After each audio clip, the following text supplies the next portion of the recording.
Hi, I want you to imagine that you're a trainee in teaching practice. You're observing other people's lessons. What are you actually doing while that's happening?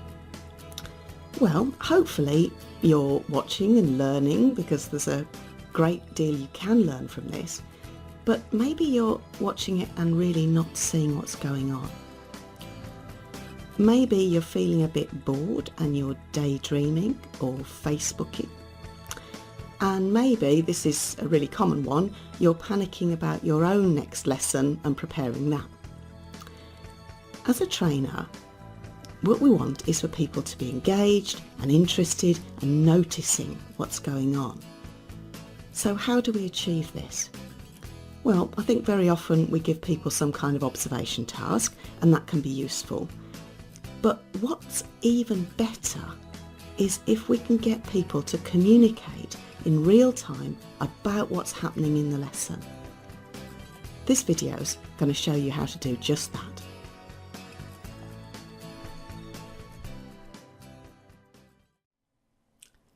Hi, I'm Jo Gakonga, and today we're going to be talking about how you can make the most of TP observation time.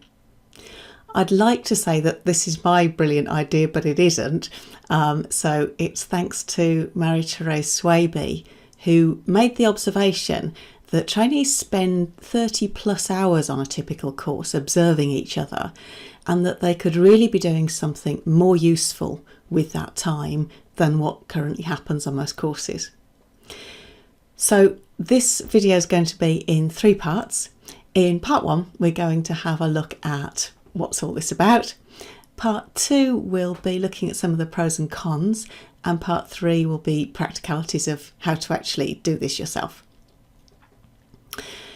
So often in TP we give trainees a task to do, but it's not graded and we possibly don't even check it very well.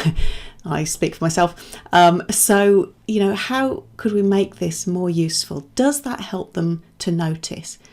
My feeling is that with the stronger trainees, they do notice things and they learn from it.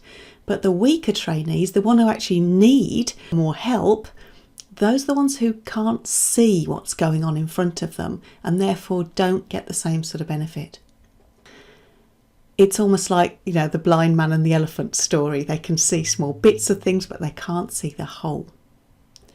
So what could we do better? What we really want is a chance to be able to talk to them, for them to talk together, to discuss what's happening in real time. Now, clearly with speech, that's difficult because it's disturbing for the person who's teaching. We could do it just with post-it notes or handing a piece of paper around. But I think this is an example where technology really has a place to play. And, it can really fulfill a pedagogical need here. So in the last course that I did, I used HipChat for this. And I got all of the trainees signed up and they were chatting together within this virtual room at the back of the classroom as they observed TP.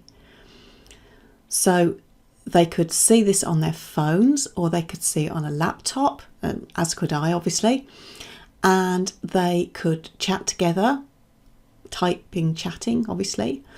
They could attach files, so they were all able to share their lesson plans. That was a real revelation. And they also took pictures of each other and short videos of each other and shared those on the platform. So I hope that I've piqued your interest and that you want to know more. So in the next video, we'll look at what was good about this and maybe what was difficult and you need to think about.